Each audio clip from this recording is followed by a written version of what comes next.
একেবারে সরাসরি রোদের আলো দিয়ে কোনো ধরনের ব্যাটারি ছাড়া এটা দিয়ে আমরা ফ্যানগুলো চালাবো এবং বিদ্যুৎ উৎপাদন করার চেষ্টা করবো ইনশাআল্লাহ। তো যাই হোক, গতকালকে গরুগুলার অবস্থা দেখে আমার খুবই খারাপ লাগতেছিল আর ভয়ও পাইতেছিলাম যে কোনো দুর্ঘটনা না ঘটে।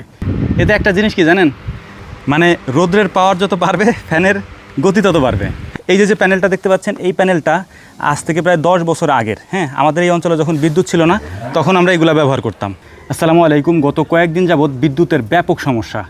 দিনের বেলা বিদ্যুৎ থাকে না বললেই চলে, যেহেতু গ্রাম। এই সমস্যার কারণে আমাদের গরু খামারের গরুগুলি কীরকম অবস্থা হয় আপনাদেরকে একটু দেখায় আসেন। এখানে প্রত্যেকটা গরু হচ্ছে ঝুলতে থাকে এরকম, হ্যাঁ, এরকম করে ঝুলতে থাকে। আর এই যে লাল যে গরুগুলো আছে এগুলো তেমন একটা সমস্যা না হলেও ফ্রিজিয়ান জাতের যে গরুগুলো আছে এগুলোর ব্যাপক সমস্যা হয়। তো যাই হোক, টানা যখন 4-5 ঘন্টা বিদ্যুৎ না থাকে তখন হচ্ছে যে ব্যাপক সমস্যা আমাদের পড়তে হয়। তো বিকল্প একটা পদ্ধতি আমরা বের করছি আজকে, সেটা আপনাদেরকে দেখানোর চেষ্টা করছি। চলেন। আমাদের এখানে বিদ্যুতের পাশাপাশি আইপিএসের ব্যবস্থা আছে এবং এর পাশাপাশি আমাদের এখানে জেনারেটরের ব্যবস্থা আছে। যেহেতু আমরা তেলও পাই না, মানে তেল আনতে গেলেও হচ্ছে আমাদের অনেক সময় যায় আর অনেকক্ষণ দাঁড়ায় থাকা লাগে, তারপর তেল আনতে হয়। এই কারণে আমরা তেল পাই না, যে কারণে জেনারেটর চালাতে পারি না। বাধ্য হয়ে একটা পদ্ধতি আমাদের ছিল, সেটা হচ্ছে সোলার সিস্টেম। এটা আপনারা অনেকে আমাদেরকে বলছেন, কিন্তু আসলে গ্রামাঞ্চল তো সোলারের অত প্রচলন নেই। তো যাই হোক, গতকালকে গরুগুলার অবস্থা দেখে আমার খুবই খারাপ লাগতেছিল আর ভয়ও পাইতেছিলাম যে কোনো দুর্ঘটনা না ঘটে। সকাল থেকে বিদ্যুৎ ছিল না আর প্রচণ্ড রোদ যেহেতু, আর এই রোদ যখন চালের উপরে পড়ে তখন ভিতরটা একবারে প্রচণ্ড গরম হয়ে যায়। অল টাইম ওদের এখানে ফ্যান লাগে। এই ফ্যানের ব্যবস্থা করব কীভাবে সেটারই একটা চিন্তাভাবনা করছিলাম। সেইটা চিন্তাভাবনা করে রাতের বেলায় হচ্ছে আমরা এই সোলার প্যানেলটা নিয়ে আসছি আর কি। হ্যাঁ, এটা হচ্ছে 200 ওয়াটের। আমাদের এখানে 200 ওয়াটের বেশি বড় সোলার প্যানেল আমরা পাই নাই, যে কারণে 200 ওয়াটেরটাই আনছি। বড় পাইলে আমরা বড় আনতাম। এই যে শেডটা আছে, এই শেডটার মধ্যে হচ্ছে আমাদের ষাঁড় গরুগুলো থাকে, আর এই শেডটার উপরে হচ্ছে একেবারে টানা রোদ পড়ে আর কি, যে কারণে ওরা অসুস্থ হয়ে যাওয়ার সম্ভাবনা আছে।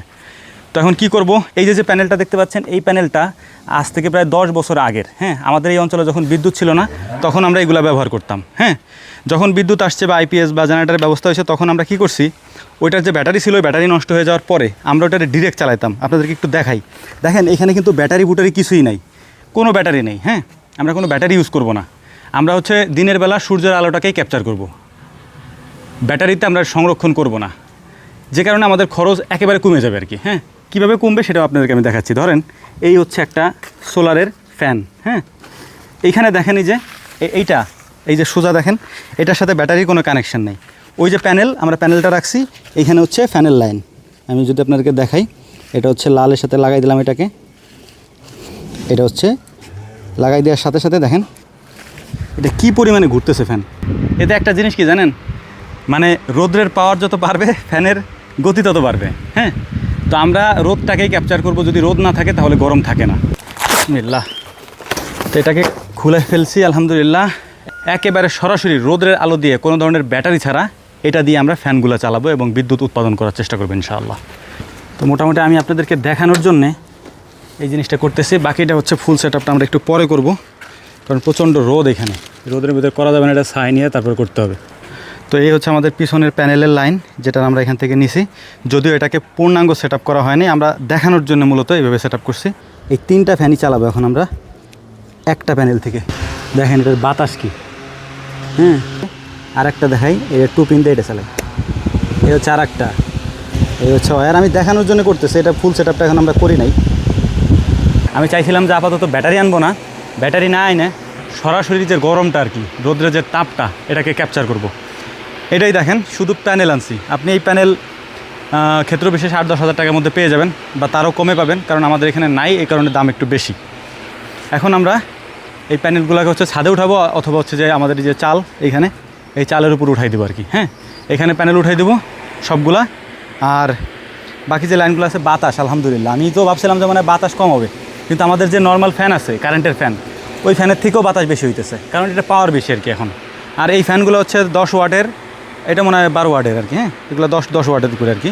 আর এটা যেহেতু 200 ওয়াট, আমরা বেশ ভালোই একটা আউটপুট পাবো ইনশাল্লাহ। অনেকে হয়তো আমাদের ভুল ধরবেন, ভাই আসলে আমরা ফুল সেট আপ এখনও করি নাই, যখন করব সেটাও আপনাদেরকে দেখাবো।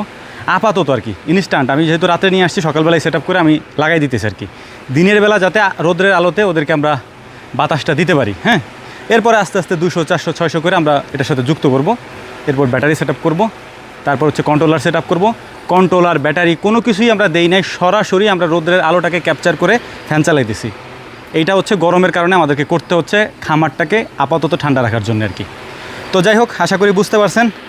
আর ভালো কোনো পরামর্শ থাকলে আমাদেরকে দিয়েন, আমরা এটার একটা সুন্দর সেট তৈরি করবো ইনশাআল্লাহ। আর একটা বিষয় আপনাদেরকে বলি, ক্যামেরার কারণে এই যে ঘোরার যে সিস্টেমটা আর কি, এটা খুব আস্তে আস্তে আস্তে দেখাচ্ছে আর কি। ফ্যানগুলো কিন্তু প্রচণ্ড আকারে ঘুরতেছে, কিন্তু ক্যামেরার কারণে মনে হচ্ছে আস্তে আস্তে আস্তে আস্তে ঘুরতেছে।